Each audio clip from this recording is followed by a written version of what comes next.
Hello, very good morning to all of you. Am I audible? Yes, sir. Niraj sir? Yes, Niraj sir? हाँ संभळाय છે સાહેબ. Okay, so today we have a very good webinar on Ek Bharat Shresth Bharat, and we have with us Professor Niraj Dave from Kamdhenu University. He is assistant registrar there. So now I am requesting Professor Niraj Dave to have to share his thoughts and views on Ek Bharat Shresth Bharat. So Niraj sir, please. જી નમસ્કાર. આજના આ વેબિનારમાં ઉપસ્થિત આદરણીય doctor Chetanbhai Bhatt આચાર્યશ્રી તથા તમામ senior faculty members, અન્ય staff members અને વાલા વિદ્યાર્થી ભાઈઓ તથા બહેનો, શ્રી ચેતનભાઈ ભટ્ટ સાહેબે એવું કહ્યું કે એક ભારત શ્રેષ્ઠ ભારત વિષય ઉપર આપ વિચારો રાખીએ, જેથી કરીને યુવાનોને ભારતની જે મહાનતા જે છે એની વિશે ધ્યાન પર આવે. તો એ ધ્યાનમાં લઈ આપણે સૌ જેમ જાણીએ છીએ કે ભારતની અંદર 65% જનસંખ્યા યુથની વ્યાખ્યામાં આવે છે. એટલે વિશ્વમાં કદાચ સૌથી વધારે યુવાધન જો કોઈ દેશ પાસે હોય તો એ છે ભારત. માટે ભારતની પાસે એક ખૂબ સરસ ઉજ્જવળ ભવિષ્ય રહેલું છે અને કોઈ પણ દેશનું ઉજ્જવળ ભવિષ્ય જે છે એ કોઈ રાતોરાત નથી થતું. એની પાછળનું જે આપણા પૂર્વજોએ જે યોગદાન આપ્યું છે, જે પૂર્વજોએ જે યાત્રા ખેડી છે, એ ધ્યાનમાં લઈએ તો જ આપણને ખબર પડે કે જે ઇમારત ઉપર આપણે ઊભા છીએ એના પાયા કેટલા ઊંડા છે. માટે અત્યારે જે આપણને ભારત દેખાય છે એ વર્ષો પહેલાના આપણા પૂર્વજો, ઋષિમુનિઓ, એમના જે તપ છે, એમની મહેનત છે, એમનો ત્યાગ છે, એ બધી ગુણોને કારણે જ આપણે આ સ્તરે પહોંચ્યા છીએ. માટે આજના આ જે યુવા ભાઈઓ બહેનો છે એમની સમક્ષ આપણે ભારતને થોડું જાણીએ એની વિશે વાત આપણે કરીશું. આપણે સૌ જાણીએ છીએ કે ઘણી વખત આપણે બધા શબ્દો વાપરતા હોઈએ છીએ કે કન્ટ્રી, સ્ટેટ, રાષ્ટ્ર વગેરે વગેરે. તો આ બધામાં મૂળતઃ શું તફાવત છે? તો કે કન્ટ્રી એટલે તો કે જેનું રેખાંશ અક્ષાંશ હોય, જેની બાઉન્ડ્રી બદલાતી હોય, હે ને, તેની બોર્ડર બદલાતી હોય, દાખલા તરીકે ભાગલા પહેલા 1947 પહેલા ભારતની જે બાઉન્ડ્રી હતી એ કંઈક અલગ હતી અને 1947 પછી એ અલગ થઈ ગઈ. તો આ બધું જે નક્કી કરે છે એને કન્ટ્રી એટલે કે દેશ તરીકે ઓળખવામાં આવે છે. જ્યારે સ્ટેટ એટલે કે એ થોડું પોલિટિકલ આઈડેન્ટિટી છે, એટલે કે રાજ્ય વ્યવસ્થા, જેમાં લો એન્ડ ઓર્ડર, ડેમોક્રેસી વગેરેનો વિષયનો સમાવેશ થાય છે. એટલે લોકોની સગવડતા પ્રમાણે એ બદલાઈ શકે. ત્રીજું છે રાષ્ટ્ર. રાષ્ટ્ર એટલે આપણી સંસ્કૃતિ, આપણી પરંપરા અને મૂલ્યોનો વારસો જે હોય એ ભલે કદાચ સ્થાન અલગ હોય, દેશ અલગ હોય, પરંતુ જ્યાં આપણા આ રાષ્ટ્રીય સાંસ્કૃતિક પરંપરાઓ હજુ સુધી જળવાઈ રહી હોય એ રાષ્ટ્રનો ભાગ કહેવાય છે. માટે રાષ્ટ્રીય ઉદ્દેશોની પૂર્તિ માટે જે કાર્યરત હોય, એટલે કે એક જ તાલે ધબકતું હૃદય, એ બધા રાષ્ટ્રની વ્યાખ્યામાં આવે છે. એટલે ભારત દેશની જ્યારે વાત કરવા જઈએ તો ભારત દેશ છે ને એ દેવ નિર્મિત દેશ છે. એટલે કે ભારત દેવોની ભૂમિ છે. અનેક દેવોએ ભારતમાં જન્મ લીધો છે અને હિમાલય, મરુભૂમિ, ચેરાપુંજી, હવે હિમાલય કે જ્યાં વિશ્વનું સૌથી મોટું એવરેસ્ટ શિખર આવેલું છે, ચેરાપુંજીમાં વિશ્વનો સૌથી વધારે વરસાદ થાય છે, અનેક ભાષાકીય વૈવિધ્ય છે, કેટલા બધા રાજ્યો અને કેટલા બધા પ્રદેશો અને કેટલી બધી ભાષાઓ આપણા દેશમાં બોલાય છે, પહેરવેશની વિવિધતા, પછી ધર્મની વિવિધતા, અનેક જાતિ સંપ્રદાય. આમ છતાં આપણે સૌ એક છીએ, આપણે સૌ ભારતીય છીએ. ભારતમાં જન્મ્યા એટલે ભારતીય. એવું તે શું છે જે આપણને સૌને જોડી રાખે છે, એને એની ઉપર આપણે થોડું ચિંતન કરવું જોઈએ. કેમ કે આ રાષ્ટ્ર જે છે ને એ ઋષિઓ દ્વારા નિર્મિત છે. એટલે એનું શું યોગદાન છે એની વિશે પણ આપણે થોડીક વાત આજે કરીશું. એટલે હવે આપણે થોડી આગળ એની વાત ધીમે ધીમે કરીએ. આપ સૌને જો પીપીટી દેખાય છે એની અંદર આપણે એક પછી એક એના જે બિંદુઓ છે એને આપણે જોતા જઈશું.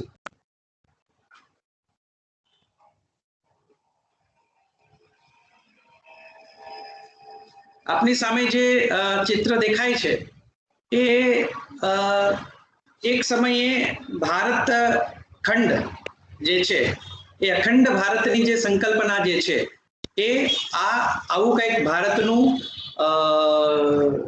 દ્રશ્ય હતું. હે ને, આપણી સામે જે ચિત્ર દેખાય છે એ ભારતનું આજથી લગભગ 200-250 વર્ષ પહેલાનું આ ચિત્ર છે, કે જે અત્યારે ભારતનું આપણે જે મેપ જોઈએ છીએ એની કરતા ઘણું બધું વિસ્તૃત અને બૃહદ છે.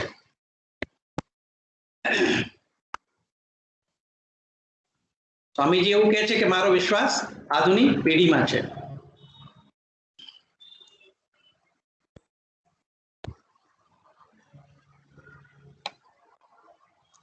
એટલે ભારતની પાસે અપેક્ષા એવી છે કે ભારત જાગે અને પોતાની આધ્યાત્મિક શક્તિથી વિશ્વ વિજયી બને.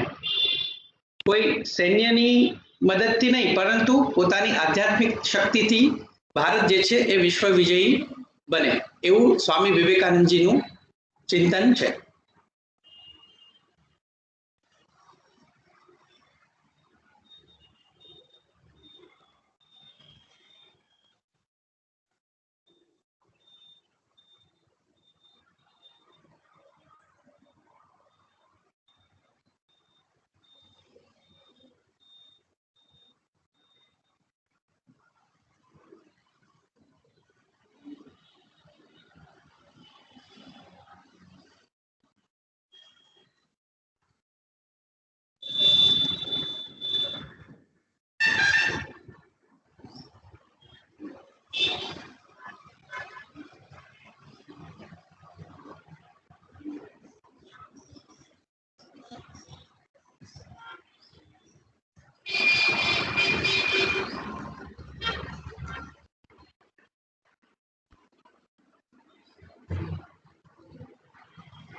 ભારત દેશ જે વિશ્વની સૌથી મોટી લોકશાહી છે અને 2014ની જે આંકડા છે એ મુજબ કુલ 81 કરોડ થી વધારે વોટર્સ પણ ભારતની અંદર છે.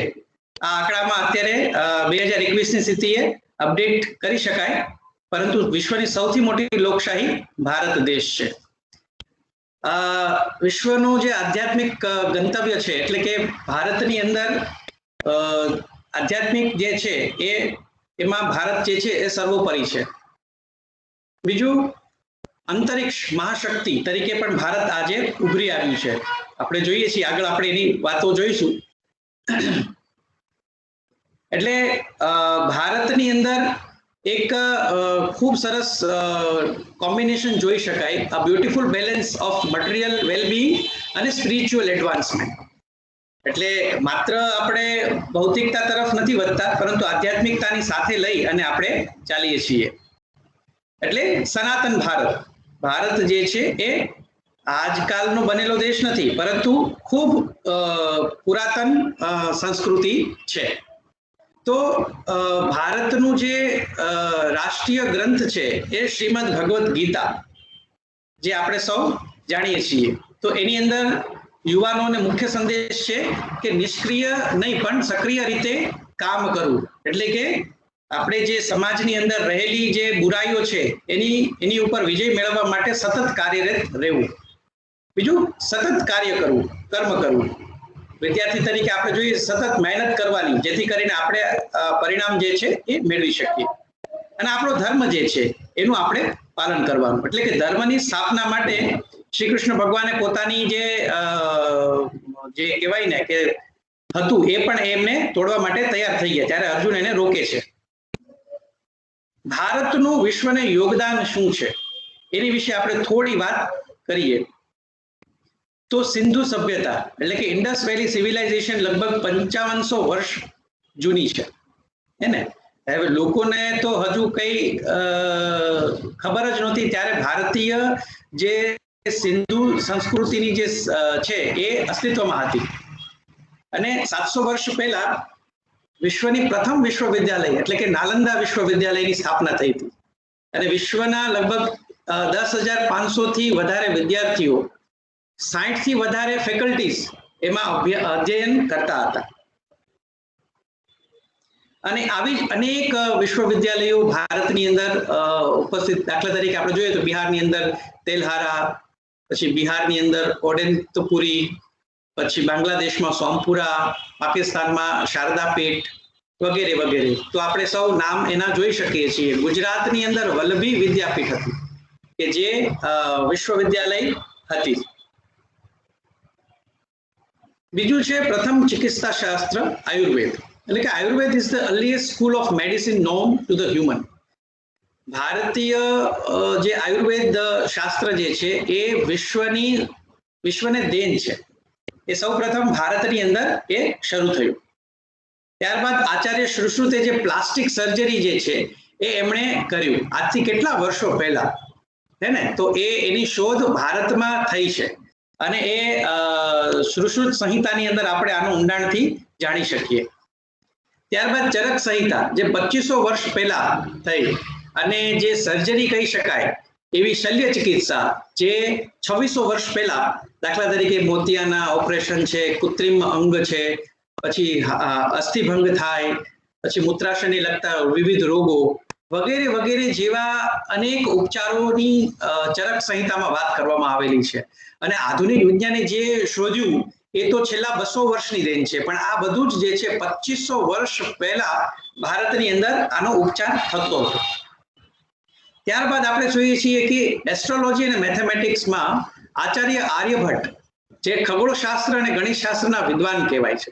અત્યારની જે 200-250 વર્ષની જે કાંઈ પણ શોધ છે, પણ આ તો જે વાત છે એ કેટલા વર્ષો પહેલા આચાર્ય આર્યભટ્ટે આપણને ખગોળશાસ્ત્ર અને ગણિતશાસ્ત્રના વિવિધ સિદ્ધાંતો આપ્યા છે. ભાસ્કરાચાર્ય કે જેને એલ્જિબ્રાની અંદર ખૂબ સરસ એમનું યોગદાન રહ્યું છે. અંકગણિતમાં ભારત સર્વપ્રથમ હતું.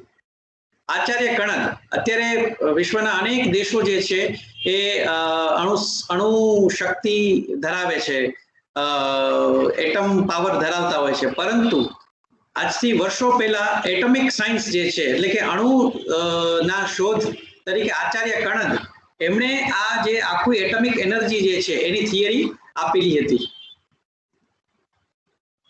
આચાર્ય નાગાર્જુન રસાયણ વિજ્ઞાન એટલે કે કેમેસ્ટ્રી જે આપણે ભણીએ છીએ એ કેમેસ્ટ્રીના એ જનક ગણાય છે. આચાર્ય વરાહમિહિર જે પ્રખર જ્યોતિષ અને ખગોળશાસ્ત્રી પણ ગણાય છે. આચાર્ય ભારદ્વાજ કે જેમણે એવિએશન ટેકનોલોજી અને જે વિમાનને લગતી ઉપગ્રહોને લગતી અથવા જે છે એને લઈને આખું જે સાયન્સ આખું છે એ આપણે સૌ જાણી શકીએ છીએ. વર્તમાનમાં જે આપણે છેલ્લે જે આધુનિક બધી શોધ થઈ છે એનો પણ આપણે અત્યારે ઉપયોગ કરીએ છીએ. 1895માં મુંબઈના ચોપાટીના દરિયા કિનારે સૌ પ્રથમ વિમાન ઉડ્યું હતું. એનું નામ હતું મરુત્સખ. એટલે મહારાજા શ્રી સયાજીરાવ અને માનનીય જજ મહાદેવ ગોવિંદ રાનડેની હાજરીમાં આ પ્રયોગ થયો હતો. અને એની શોધ ક્યાંથી થઈ તો કે સંસ્કૃત વિદ્વાન શિવકુમાર બાપુજી તલપડે દ્વારા, જે આપણને કોઈને ખબર જ નથી. આપણને એમ કે રોબર્ટ જે બંધુઓ છે એમણે જે આની રાઇટ બ્રધર્સે જ એની શોધ કરી છે, એવું નથી. ભારતીય વિમાન શાસ્ત્ર જે છે એમનું જે આપણા શાસ્ત્રોમાંથી એ આઈડિયાઝ લઈ અને એમણે એ શોધ કરી અને કર્યું છે. પરંતુ 17મી ડિસેમ્બર 1903માં રાઇટ બ્રધર્સે વિમાન ઉડાડ્યું અને ઇતિહાસમાં પ્રથમ સ્થાન આપવામાં આવ્યું. હવે આ જે માહિતી જે છે એ આજના યુવાનોને એવું થાય કે ભાઈ આનો સોર્સ શું, તો કે ડેકન હેરાલ્ડ જે છે એ 2003નું એમણે આ વિગત સ્થાપી છે ન્યૂઝપેપરની અંદર. એટલે એની શોધ જે છે એ તો 1895ની અંદર ભારતની અંદર કરવામાં આવેલી છે. આ એનું ખૂબ સુંદર પ્રમાણ છે કે છેલ્લા 20 વર્ષોથી એરોનોટિકલ સોસાયટી ઓફ ઇન્ડિયા અને નાસાના વિજ્ઞાનીઓ ઋષિ ભારદ્વાજ ના વૈમાનિક શાસ્ત્રનો અભ્યાસ કરે છે. એના સોર્સ તમે જોઈ શકો છો કે જે એમાં લિંક આપેલી છે, એનો આપ વધારે અભ્યાસ કરીને એની વિશે વધારે જાણી શકો છો. તો એવિએશન ઉપર જે ઋષિ ભારદ્વાજે જે આપ્યું છે એનું અત્યારે નાસા પણ અભ્યાસ કરી રહી છે. ત્યારબાદ the art of navigation was born in the river Sindhu 5000 years ago. The very word navigation is derived from the Sanskrit word navagati. એટલે એ નવગતિ ઉપરથી નેવિગેશન શબ્દ જે છે એ આવ્યો છે. અને આ આખું જે છે નેવિગેશનની જે આર્ટ જે છે એ ભારતની અંદર 5000 વર્ષ પહેલા એ થયેલી હતી. અને આપણે ગ્રાન્ટ ડફ જે છે બ્રિટન નો જે ઇતિહાસકાર એમણે એવું કહ્યું છે कि विज्ञान के अनेक आविष्कार जिन्हें हम आज यूरोप में हुए मानते हैं वास्तव में वे सदियों पूर्व भारत में किए जा चुके. આપણે નથી કહેતા, બ્રિટિશના જે ઇતિહાસવિદ છે એ જણાવે છે હે ને. એટલે આપણને એ ખ્યાલ હોવો જોઈએ કે ભારત શું છે, તો જ આપણે શ્રેષ્ઠ ભારત બનવા તરફની ગતિ તરફ જઈ શકીશું. हम पर भारतीयों का ऋण है, આવું કોણ કહે છે? Albert Einstein. हम पर भारतीयों का ऋण है जिन्होंने हमें गणन शास्त्र जिसके बिना विज्ञान की प्रगति असंभव थी वो सिखाया है.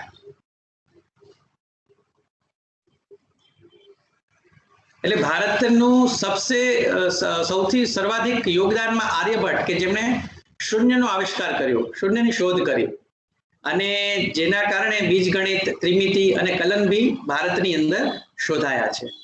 શ્રીધરાચાર્યને 11મી શતાબ્દીમાં વર્ગ સમીકરણ એટલે કે મેથેમેટિક્સ જે છે ભણે છે એ સમજી શકશે કે વર્ગ સમીકરણનું જે સોલ્વ કર્યા છે એ श्रीधराचार्य.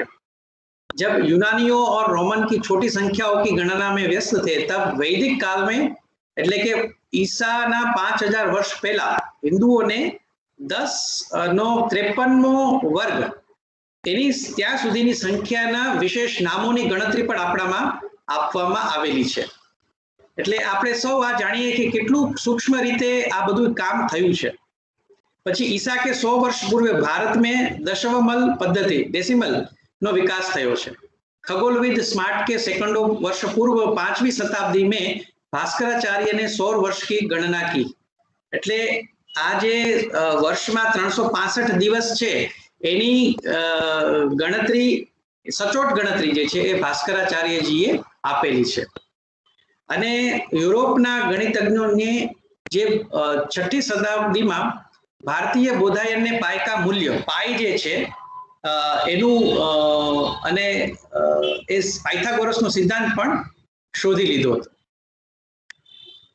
આ તો બધી વિવિધ શોધની વાત થઈ. હવે વાત કરીએ યોગ વિદ્યા. આપણે સૌ જાણીએ છીએ આપની કોલેજમાં પણ વિશ્વ યોગ દિવસની ખૂબ સુંદર ઉજવણી થાય છે. ગત વર્ષે પણ ખૂબ સરસ ઉજવણી થઈ છે. એવી રીતે યોગ જે છે એ ભારતની વિશ્વને સૌથી બહુમૂલ્ય દેણ છે. આપણે સૌ જાણીએ છીએ કે આચાર્ય પતંજલિ જે છે એ યોગ વિદ્યાના પિતા ગણાય છે. એટલે 185 દેશે જે કહેવાય ને કે સંમતિથી વિશ્વના જે એજન્ડા હોય એમાંથી વિશ્વ યોગ દિવસની સંમતિ આપી. એટલે આ કેવડું મોટું યોગદાન અને ભારતની જે શોધ છે એને સમર્થન વિશ્વ દ્વારા પ્રાપ્ત થયું છે. ફ્રેન્ચના જે વિદ્વાન છે રોમારોલા એ શું કહે છે કે if there is one place on the face of the earth where all dreams of living men have found a home from the very earliest days when men begin the dreams of existence is a Bharat. એ એમનું કથન છે જે આપણે સૌ જાણીએ છીએ. પરંતુ આજની યુવા પેઢીને આ હજુ થોડું, કેમ કે ભણાવવામાં આવતું નથી ને એટલા માટે. આપણે બીજું એ પણ જાણીએ કે Bharat has the one of the largest school of scientists and engineers in the world. આપ સૌ જાણો છો કે જે ભારતમાંથી શ્રેષ્ઠ યુવાનો હોય છે એને વિશ્વમાં ખૂબ તકો, એમને ઉજ્જવળ તકો મળી રહી છે. અમેરિકા હોય કે કોઈ પણ દેશ હોય ત્યાં ભારતીય જે બ્રેઇન છે એનું જે પ્રભુત્વ છે એ આપણે સૌ જોઈ શકીએ છીએ. ભારત વિશ્વમાં અત્યારે 3જા નંબરનું રોકાણનું માટેનું સ્થાન ધરાવે છે. હવે તો કદાચ એ બીજા નંબરના સ્થાન પર આવી ગયું છે, જે આપણી સૌની જાણ માટે. સૌથી મહત્વનું જયપુર ફૂટ. જે લોકોને કોઈ પગ કપાઈ ગયો છે તો એમના લોકો માટે આર્ટિફિશિયલ લિમ્બ જે છે એ બનાવવાનું કામ જે છે એ મોટામાં મોટી શોધ એ ભારત, અને પાછું સૌથી સસ્તું, ખૂબ જ સસ્તું એ ભારતમાં એની શોધ થઈ છે અને વિશ્વમાં એને યોગદાન રહ્યું છે. હવે વિલ ડુરાન્ટ, અમેરિકાનો જે ઇતિહાસકાર છે એ શું કહે છે? બહુ સુંદર વાક્ય છે, આપણે સૌ સમજીએ. Bharat was the motherland of our race and Sanskrit, the mother of Europe's language. Bharat was the mother of our philosophy, of much of our mathematics, of self-government and democracy. In many ways, Mother Bharat is the mother of all of us. આ અમેરિકાના જે historian છે એ આ વાક્ય કહે છે, કારણ કે જેને હિસ્ટ્રી જાણી હોય ને એ જ આ કહી શકે કે ભારત શું હતું. હવે આપણે જોઈએ કે ભારતની વિશાળતા કેટલી છે, તો કે કુંભ મેળો જે છે એ દર 12 વર્ષે એક વખત મળે. હવે એમાં જે દર્શન કરવા આવે છે, સ્નાન કરવા આવે છે, એ લગભગ 2 કરોડ જેટલા હોય છે. અત્યારે તો એ લગભગ 5 કરોડ જેવું થઈ જાય છે. તો વિશ્વના જે 227 દેશ છે એમાંથી 185 દેશોની જનસંખ્યા ભેગી કરો ને તો આટલી થાય. ભારતની અંદર 1 લાખ કરતા પણ વધારે એસબીઆઈની બ્રાન્ચીસ છે, સ્ટેટ બેંક ઓફ ઇન્ડિયાની. એ સૌથી મોટું બેંકનું નેટવર્ક ધરાવે છે. ત્યારબાદ પોસ્ટલ નેટવર્ક, જે ભારતનું વિશ્વમાં સૌથી વધારે લાર્જેસ્ટ પોસ્ટલ નેટવર્ક હોય એ આપણે જોઈ શકીએ છીએ કે કોઈ પણ નાનામાં નાના ગામડે તમને પોસ્ટની સુવિધા જોવા મળશે. આ બધા બાબતો કેવી છે કે એ યુનિક છે અને વિશ્વમાં કદાચ ભારત પાસે જ આટલી મોટી સંખ્યામાં આખું તંત્ર છે. એટલે ભારતની આ તાકાત છે જે આપણા યુવાઓએ જાણવી જરૂરી છે. ત્યારબાદ પ્રતિ વર્ષ જે છે એ 14.6 કરોડ એટલે કે ઉત્પાદન સાથે ભારતમાં વિશ્વનું સૌથી વધારે દૂધનું ઉત્પાદન ભારતની અંદર થાય છે. અને એ આપણે સૌએ જાણવું જોઈએ. અને એમાંય તે સૌથી વધારે યોગદાન ગુજરાતનું છે, હે ને? India's railway is the world's largest employer by number of employees with over 13.8 lakhs. અને સૌથી વધારે લાંબુ નેટવર્ક પણ ભારત પાસે છે. હવે એપોલોનસ ત્યાનુસ જે એક ગ્રીક થિંકર અને ટ્રાવેલર્સ છે, પહેલી સદીમાં આવ્યા હતા. એ શું કહે છે कि भारत में मृत्यलोक के जीवों को देखा जो धरती पर रहते हैं किंतु उसके चिपके नहीं है, शहरों में रहते हैं किंतु फंसे नहीं है, जिनके पास सब कुछ है किंतु लुप्त नहीं है. એટલે આપણા જે સનાતન સંસ્કૃતિના જે સિદ્ધાંતો છે ને એમણે અભ્યાસ કર્યા બાદ એમણે આ વાક્ય કહેલું છે. બીજું આપને સૌ જાણતા જ હશો કે Bharat is one of the 3 countries in the world to have built a super computer ઇન્ડિજિનિયસલી. એટલે કે સ્વદેશી રીતે જેણે કમ્પ્યુટર બનાવ્યું હોય એ વિશ્વના 3 દેશોમાંનો એક ભારત દેશ છે. અને આ જે ચિત્ર દેખાય છે એ પરમ જે કમ્પ્યુટર જે છે એનું છે. તો પહેલા અત્યારે આપણે જોઈએ છીએ કે હવે તો મોબાઈલ જેવું કમ્પ્યુટર થઈ ગયું છે, પણ પહેલા જે છે આવડું મોટું કમ્પ્યુટર હતું. હવે ભારતની જે આર્મી જે છે ઇન્ડિયા એ વિશ્વના 126 દેશોની અંદર ચોથા સ્થાન પર છે. એટલે આપણે જોઈએ કે we are very powerful in terms of the army. અને અનેક શોધ થયેલી છે જે આપણે જાતે કરેલી છે અને એ બધાના ઉદાહરણો આપણી સમક્ષ ઉપસ્થિત છે. Out of 500 global Fortune companies એમાં 220 થી વધારે જે છે એ તો ભારતની જ. પછી every 9 out of 10 diamonds are exported from India. એટલે ખાસ કરીને સુરત જે છે ગુજરાતનું સુરત એ 10 માંથી 9 હીરા જે છે એ માત્ર ને માત્ર ભારતમાંથી બહાર જાય છે. એટલે સૌથી મોટો હીરા ઉદ્યોગ જે છે એનો વિકાસ પણ ભારતમાં થયેલું છે. લક્ષ્મી મિત્તલ આપ સૌ જાણતા હશો કે largest steel producer of the world જે છે એ આર્સેલર નામની કંપની જે છે એ લક્ષ્મી મિત્તલ એની સ્થાપના કરેલી છે. પછી Vinod Dham is the inventor of Pentium chip which runs 90% of the computers. આપની તો કોલેજ જ કોમ્પ્યુટર એપ્લિકેશનની છે એટલે આ બધાથી આપ સુપરિચિત છો. Sabir Bhatia was the first to invent web-based email services, that is hotmail.com. જે એમણે એનું સંશોધન કરેલું છે, જે આપણા સૌની માટે ગૌરવની વાત છે. બીજું ભારત એન્ડ સ્પેસ એ દ્રષ્ટિએ આપણે થોડું જોઈએ તો Bharat is ranked 5th in the world in terms of satellite launches. હવે તો ભારત જે છે એ માત્ર બીજાના દેશોના ગ્રહોને સેટેલાઇટમાં લોન્ચ કરવા માટેની પણ સુવિધા જે છે આપે છે ભારત. અને હમણાં જે એક સાથે લગભગ 100 કરતા વધારે સેટેલાઇટને એક સાથે લોન્ચ કરીને એક નવો વિક્રમ બનાવ્યો છે. મંગળયાનની પણ આપણને વાત ખબર છે, મૂન ઉપર તો છે જ, પણ મંગળયાનની પણ સિદ્ધિ આપણા સૌની સમક્ષ ઉપસ્થિત છે. હવે સ્વામી વિવેકાનંદ શું કહે છે કે ભારત's gift to the world is spirituality. Spirituality એટલે શું આપણે આગળ અંતમાં થોડી એની વાતો કરીશું. અને ભારતનું ધ્યેય શું છે તો કે દુનિયાનું આધ્યાત્મિક અંતિમ ધ્યેય, એટલે કે આખા દુનિયા જે છે એમાં શાંતિની સ્થાપના કરવી અને એક એકાત્મ આધારિત માનવ જીવન પદ્ધતિ જે છે એ દુનિયાને શીખવવી એ ભારતનું લક્ષ્ય છે. કુંભ મેળાની તો વાત આપણે કરી અને દુનિયાના જે મહાન કહી શકાય એવા સ્પિરિચ્યુઅલ લીડર્સ જે છે એ આપણા ભારતમાં જન્મ્યા છે અને એમને અનેક બિઝનેસમેન અથવા જે વૈજ્ઞાનિકો છે એમની પ્રેરણા રહ્યા છે. આજે તાતા જે છે જમશેદજી તાતા એમની પ્રેરણા સ્ત્રોત સ્વામી વિવેકાનંદ રહ્યા છે અને સ્વામી વિવેકાનંદના ગુરુ જે છે એ રામકૃષ્ણ પરમહંસ રહ્યા છે.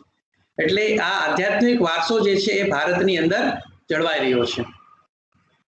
વિશ્વના ઘણા દેશો ઉપર ભારતીય સંસ્કૃતિની અસર છે, ખાસ કરીને દક્ષિણ એશિયામાં તે જોવા જેવી છે. તેમના દૈનિક જીવનમાં પણ ભારતીય સંસ્કૃતિની છાપ ભારતની મહાનતા અને તેના પ્રત્યેનું તેનું માન સિદ્ધ કરે છે. હવે આપણે જોઈએ કે ભારત એટલે કાશ્મીરથી કન્યાકુમારી સુધી નહીં, પહેલાના આજથી 200-250 વર્ષ પહેલા જે છે એ આ બર્મા, મ્યાનમાર, અફઘાનિસ્તાન, ઈરાન એ બધું ભારતનો જ ભાગ હતું. એટલે સાંસ્કૃતિક દ્રષ્ટિએ આ એક જ રાષ્ટ્ર હતું. હવે જો પેલો લોગો દેખાય છે શાંતિ શાંતિ શાંતિ, એ બ્રાન્ડ લોગો ઓફ બાલી, બાલી નામનો દેશ છે એનો એ લોગો છે. પછી સ્ટેચ્યુ ઓફ શ્રી કૃષ્ણ અને અર્જુનના એ પણ આપણે અન્ય દેશોની માં જોઈ શકીએ છીએ. પછી picture of Ganpati in the north of Indonesia, હે ને. પછી સ્ટેચ્યુ ઓફ ભીમા, પછી આ બધા ઇન્ડોનેશિયાના જે દેશ છે એની અંદર આ બધું જોવા મળે છે. ઘટોત્કચનું પણ સ્ટેચ્યુ જોવા મળે છે. પછી સમુદ્ર મંથન જે એક ઇન્ટરનેશનલ એરપોર્ટ છે બેંકોકની અંદર, એની અંદર આ એક પ્રતિકાત્મક રીતે રજૂ કરવામાં આવેલું છે, સમુદ્ર મંથન. પછી જકાર્તાની જે પાર્લામેન્ટ છે એની બિલ્ડિંગ પાસે અર્જુન અને એનો જે રથ જે છે એનો પણ આપણને અહીંયા જોવા મળે છે. હમી ભારત હૈ, વી આર ભારત.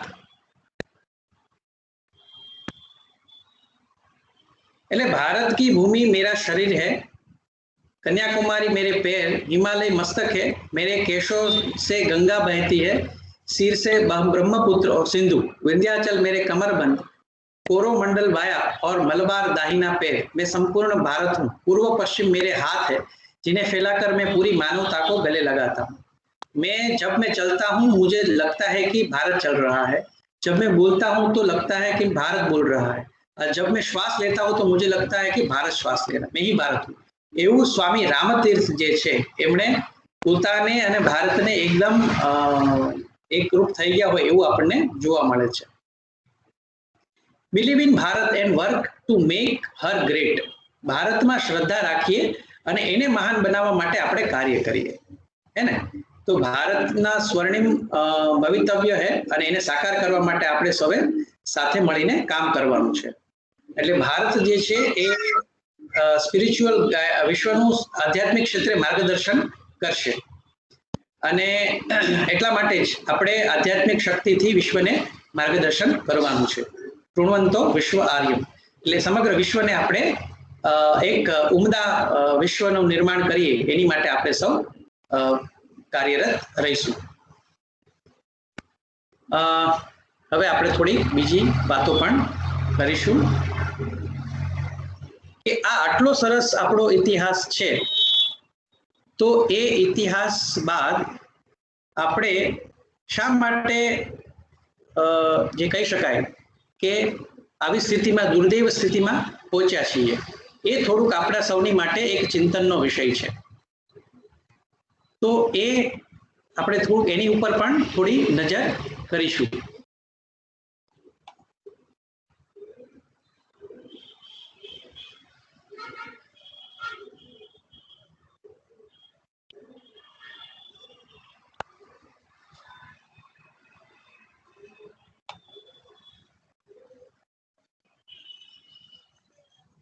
એક સુંદર વિડીયો છે જેને આપણે જોઈએ, પછી આપણે થોડી આગળ વાતો કરીશું. ये हमारी गलती है, लेकिन वो हमारे हाथ से चला गया. उसके पास मिलने से हीरा, उसका पुराना नाम आर्या था. 80% जाट और 20% ब्राह्मण रहते थे, वो सारे धर्मांतरित होकर मुसलमान बन गए. एक देश है अरबस्तान, पुराना नाम है अरबनिस्तान. अरबन संस्कृत में घोड़े को बोलते हैं, अरबी घोड़े बड़े प्रसिद्ध थे. जब तक घोड़ा महाराणा प्रताप का अरबी घोड़ा ही था, तो वो हमारा अरबनिस्तान क्या बन गया? अरबिस्तान बन गया. अफगानिस्तान 1876 बफर स्टेट के रूप में हमसे अलग किया और आजादी के आंदोलन से अंग्रेजों ने उसको काट दिया. 6.5 लाख वर्ग किलोमीटर की जमीन है.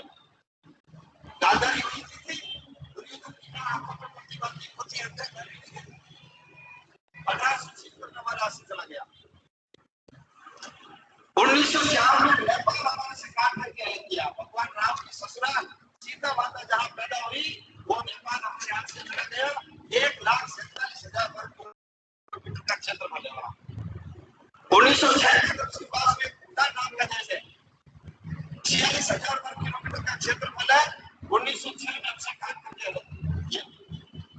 1916 ये जो तिब्बत है, जिसका पुराना नाम त्रिविष्टप है, 25 लाख वर्ग किलोमीटर का क्षेत्रफल है. वहीं के रहने वाला है.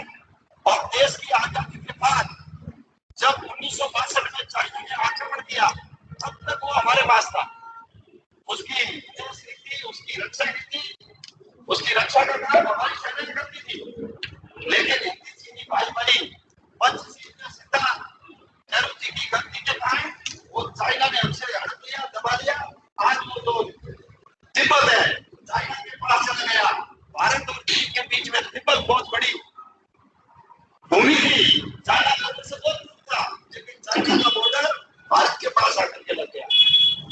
1935 भगवान राम ने जिस लंका को जीत करके सोने की लंका को ठोकर मार दी और अपने भाई लक्ष्मण को कहा जननी और जन्मभूमि स्वर्ग से बढ़कर है, तो 1935 में हमसे काम करके अलग कर दी।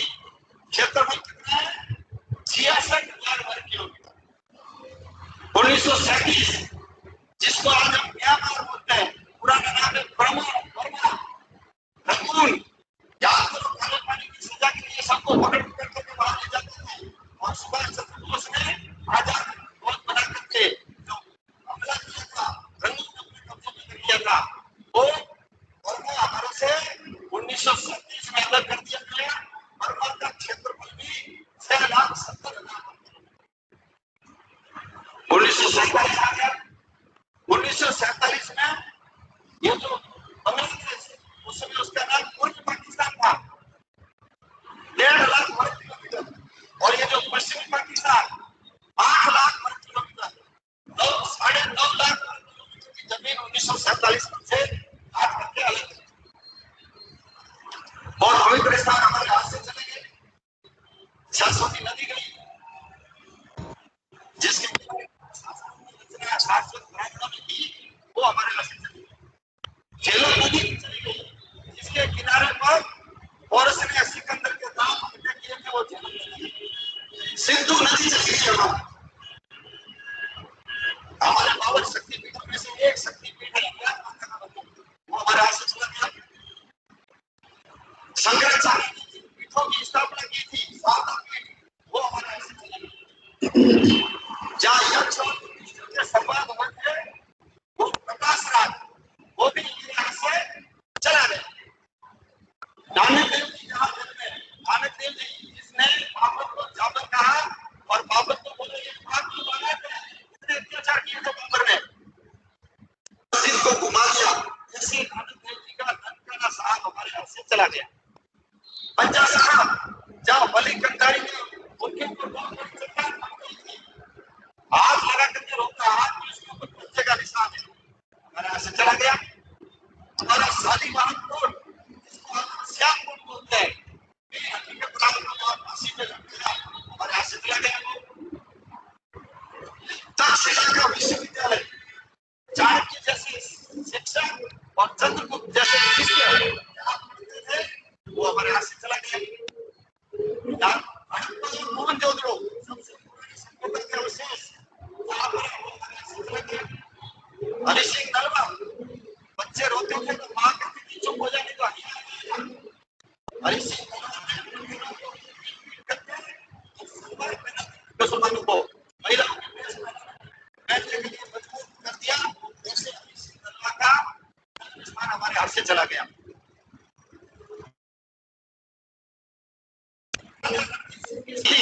लाहौर में, लाहौर वही लाहौर है जहाँ जिसको भगवान श्री राम के बेटे लव ने बसाया। पुराना नाम लवपुर था, अभी उसका नाम लाहौर हो गया।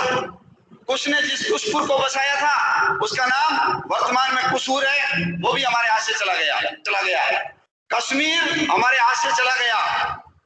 2,22,000 में से 1,21,000 वर्ग किलोमीटर की जमीन पाकिस्तान ने ले ली। कश्मीर हमारे हाथ से चला गया। 1962 में चीन ने जब आक्रमण किया तो 35,500 वर्ग किलोमीटर की जमीन चीन ने दबा ली। और 1990 में 3 बीघा जमीन तो हमने पाकिस्तान को दान में कर दी। समुद्र तट के अंदर बसा हुआ मालदीव 3,000 वर्ग किलोमीटर का क्षेत्रफल है, वो मालदीव भी हमसे अलग हो गया।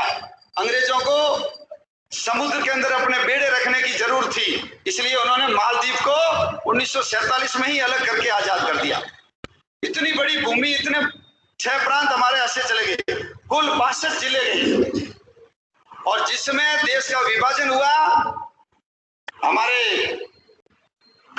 पिलाने वाले अंकल जी जब लाल किले पे खड़े होकर के अपने शेरवानी के तीसरे बटन हॉल में गुलाब की कली सजा करके भाषण दे रहे थे, उसमें पाकिस्तान की सड़कों के ऊपर हमारी माँ बहनों को नंगा करके उनके जुलूस निकाले जा रहे थे। रेलों के अंदर काट काट करके भर भर रेलें भेजी जाती थी, पाला टांग करके बच्चों की एक के ऊपर एक जैसे सुई के ऊपर फूल डाल करके माला बनाते हैं, ऐसे बच्चों को डाल डाल करके गांधी जी के लिए तोहफा, नेहरू जी के लिए भेंट, ऐसा लिख लिख करके वहां से भेजा जा रहा था। नर कंकाल इधर से उधर किए जा रहे थे और हम गीत गा रहे थे, दे दी हमें आजादी बिना खड़ग बिना ढाल।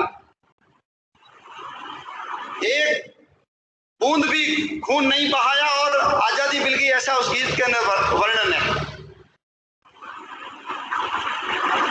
12 लाख लोग मारे गए, 12 लाख लोग, 2 करोड़ लोग बेघर हो गए। लंबे लंबे मीलों लंबे काफिले, जितना सामान उठा सकते हो लेकर के चलो। कल्पना कर सकते हैं यदि कल हमको कह दे यहां से छोड़ के सब चले जाओ, इतना आलीशान मकान, इतनी बड़ी दुकान, फैक्ट्री, क्या बीतती है मन के ऊपर। लेकिन ये इतिहास हमको नहीं पढ़ाया जाता और नहीं पढ़ाने के कारण आने वाले समय में हम देश की रक्षा कर पाएंगे कि नहीं कर पाएंगे, प्रश्न चिन्ह खड़ा होता है।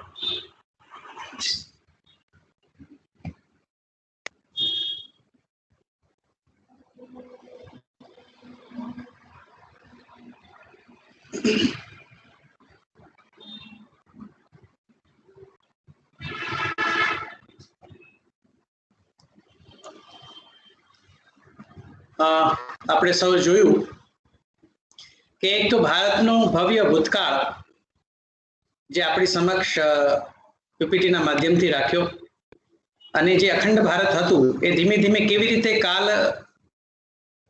ક્રમે ગ્રસિત થતું થતું અત્યારે જે ભારતનું ભૌગોલિક સ્થિતિ આપણે ચિત્ર જોઈએ છીએ તે આપણી સમક્ષ રાખ્યું।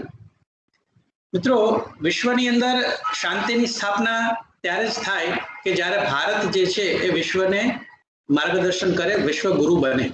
આપણે સૌ જોઈએ છીએ કે હાલમાં આપણે કોવિડ-19 સ્થિતિમાં છીએ અને ભારતે જે વેક્સિન બનાવી અને વિશ્વના અન્ય દેશોને આવા જે સમયે ભારતે પોતાનું જે છે એ તો કરે જ છે, સાથે સાથે વિશ્વના અન્ય દેશોને પણ એ મદદ કરી રહી છે। તો ભારતની વિશ્વને મદદ કરવાની ભાવના જે છે એ આપણે એનાથી આપણે સૌ જાણકાર છીએ। પરંતુ મિત્રો, આ ક્યારે શક્ય બને કે જ્યારે ભારત જેના દર્શનમાં હોય, એટલે કે જેના દર્શનમાં વિશ્વ શાંતિ અથવા વિશ્વ કલ્યાણની વાતો હોય એ જ આ વસ્તુ સમજી શકે। બાકી કોઈ ભાઈચારાની વાત કરે બરાબર તો આપણા માનવામાં ન આવે, પરંતુ ભારત જે છે એનું એક જીવન ધ્યેય છે કે વિશ્વમાં આધ્યાત્મિકતાનો પ્રચાર પ્રસાર કરવો। અને હેલો, મારો અવાજ સંભળાય છે Bhaveshbhai? Yes sir, yes sir, we can hear you. અચ્છા, એટલે કેવી રીતે જીવવું એ માનવતા આધારિત જે જીવન પદ્ધતિ છે એ આપણે સૌ જાણવાની જરૂર છે। જી sir, sorry to interrupt you sir, this is Shivam sir. Actually sir, जैसे मैंने वीडियो देखा जो आपने अभी प्ले किया था sir, sir after that sir एक कुछ माइंड में क्वेश्चन थे कि सर जब ये हमारे प्रॉपर्टी थे, हमारे लैंड थे, तो हमने दूसरे कंट्री को क्यों दे दिया। एंड सेकंड थिंग सर, जैसे कि पंडित जवाहरलाल नेहरू के बारे में बता रहा था कि putting rose in her jacket and बात करते थे वो ऐसे, तो जब वो ऐसे थे तो उनको हम फॉलो क्यों करते हैं, उनके बारे में पढ़ते क्यों हैं जब वो बैड मैन थे तो। हाँ, इसका हम विस्तार से जब मैं कॉलेज में आऊंगा तब विस्तार से चर्चा करेंगे। अभी जो इस वेबिनार का जो कंक्लूडिंग सेरेमनी है उसके ऊपर हम फोकस करेंगे और अवश्य मैं आऊंगा। मेरा नंबर भी बाद में देता हूं जिससे आप बात करेंगे हम। एक जो चीजें हमें सीखनी है वो ये है कि ये सब इसीलिए हुआ क्योंकि हमारा संगठन शक्ति का अभाव था।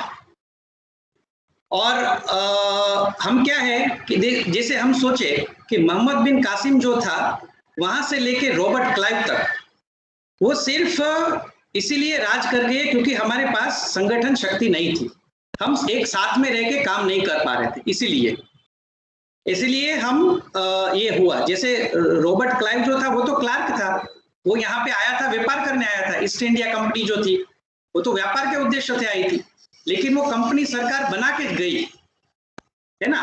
तो वो इसीलिए हुआ क्योंकि हम 30 करोड़ जो भारतीय थे वो एक नहीं हो पाए, वरना वो 3,000 जो अंग्रेज थे वो हमारे पर राज नहीं कर सकते थे। इसीलिए हमें ये सोचना पड़ेगा कि इस युग में जो संघ शक्ति है वही हमें मतलब साथ में रहना है और साथ में रह के भारत के लिए काम करना है, तभी भारत श्रेष्ठ बन पाएगा। दूसरी बात यह है कि बिपिन चंद्र पाल ने भी उस टाइम पे ऐसा कहा था कि हम 30 करोड़ भारतीय जो एक साथ में रह के काम करते तो ये 3,000 जो अंग्रेज थे वो सब चले जाते यहाँ से। तो हमारा क्या होता है, भारतीय प्रदेश जो है वो बहुत ही नैसर्गिक रूप से उनको एक संरक्षण मिला हुआ है। जैसे उसके उत्तर में हिमालय है, तीन साइड समुद्र है, तो बहुत ही प्राकृतिक रूप से वो संरक्षित है, इसलिए बहुत फला फूला और समृद्ध था। जैसे हम सोचते थे कि सोने की चिड़िया बोलते थे उसको, तो इसलिए बोलते थे क्योंकि और अंग्रेज ने जितने समय यहाँ पे आए तो बहुत सारा धन यहाँ से लेके गए और यहाँ से जवेरात, मरी मसाला सब लेके गए, और आज वो उसके बावजूद ही वो समृद्ध है। दूसरी बात ये भी हमें समझनी पड़ेगी कि हम ऐसे लोग हैं, ऐसे सोचते हैं कि हमारा उद्धार करने के लिए कोई अवतार लेगा, जैसे बुद्ध आएंगे, महावीर आएंगे, है ना, ऐसे भगत सिंह आएंगे, सावरकर। ऐसा नहीं है। हमें इस देश के लिए हमें ही काम करना है, हमें ही आगे आना है, युवाओं को ही आगे आना है और हमें उसके लिए काम करना है और किसी के नेतृत्व की राह नहीं देखनी है, हमें सबने साथ में मिलके काम करना है।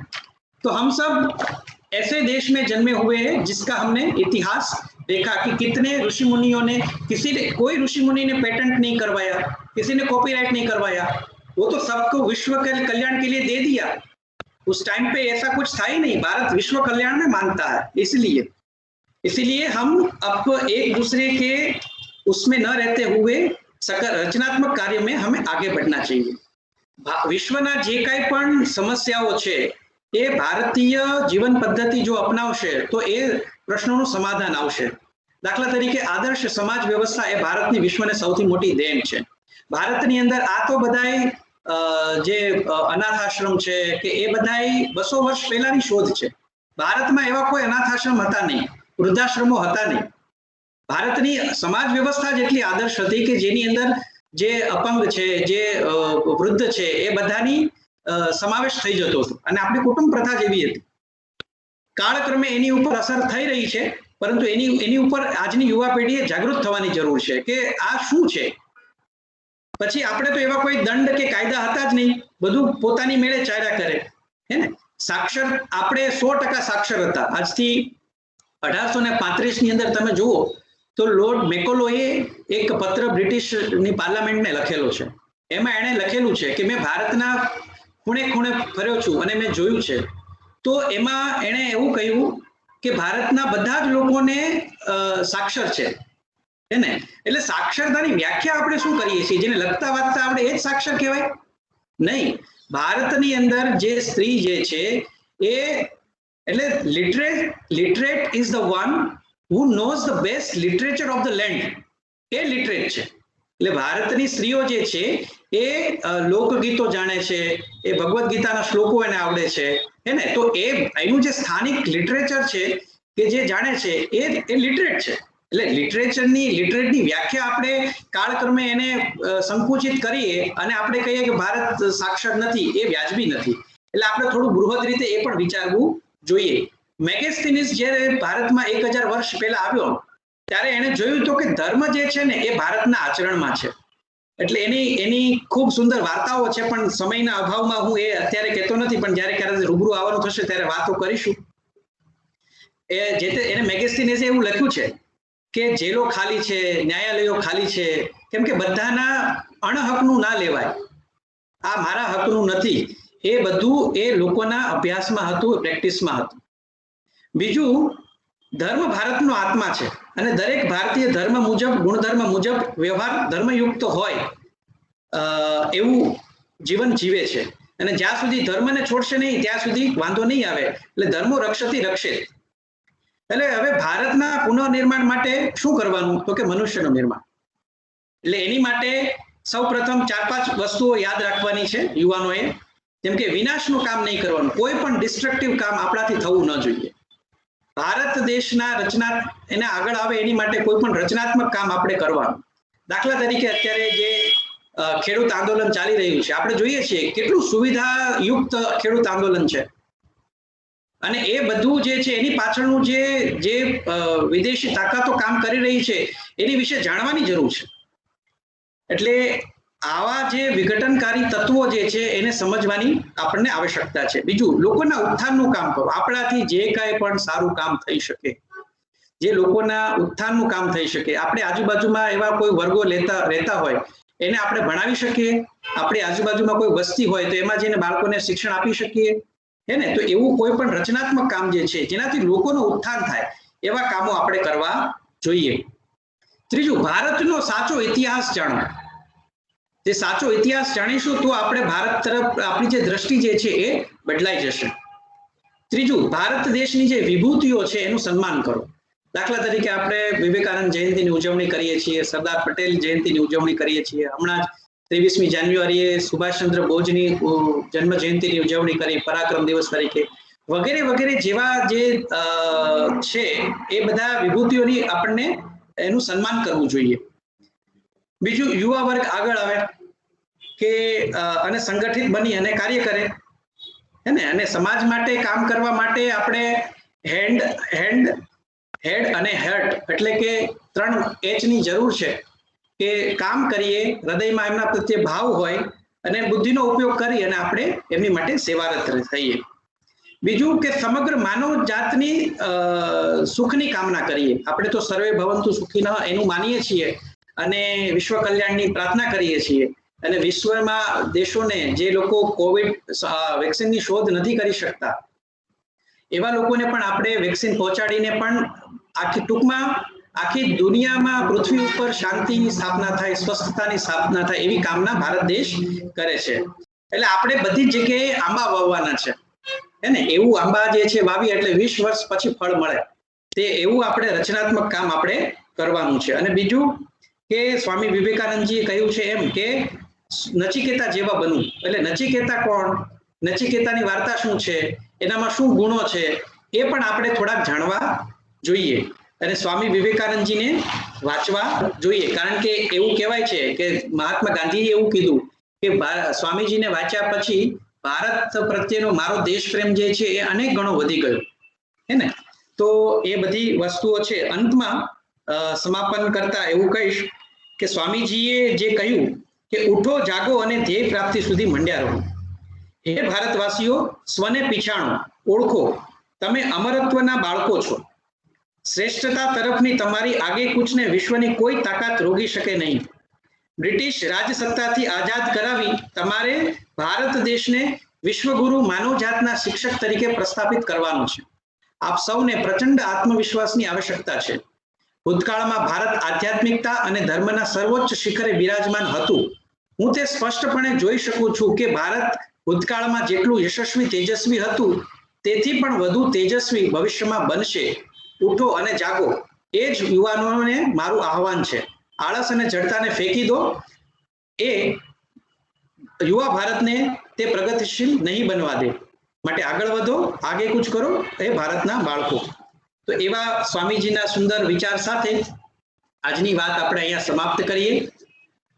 જે વિદ્યાર્થી મિત્રો આજે આ સેમિનારમાં ઉપસ્થિત છે એમને આપણે રૂબરૂ પણ મળી શકાય. મારો આવતીકાલે પૂર્વ કર્ણાવતીમાં જ હું આવવાનો છું.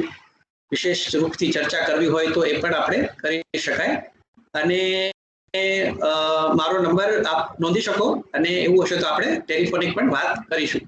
મારો નંબર છે 990082 9964. બંને સર પાસે પણ નંબર મળી શકશે, હે ને? તો આપણે રૂબરૂમાં મળી અને વિશેષ ચર્ચા કરીશું.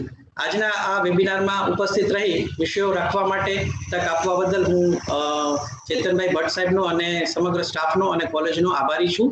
અને આપણે આવનારા દિવસોમાં મળીશું અને સાથે મળી અને એક ભારત શ્રેષ્ઠ ભારત તરફની આપણી યાત્રાને ચલાવીશું.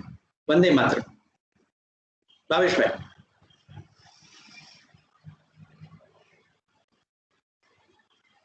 Thank you sir.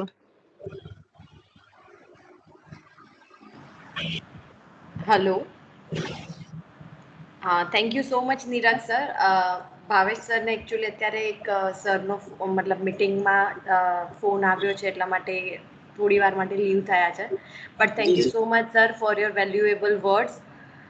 અને સ્ટુડન્ટ્સને પણ ઘણું બધું જાણવા મળ્યું અને વી વિલ મેક શ્યોર કે હજી અગર પોસિબિલિટી હોય તો આપણે ફિઝિકલ પણ મળવાનું અગર થશે તો. જી જી અવશ્ય. Yeah, thank you so much Neeraj sir. Yeah. Thank you. Yeah. Thank you so much students.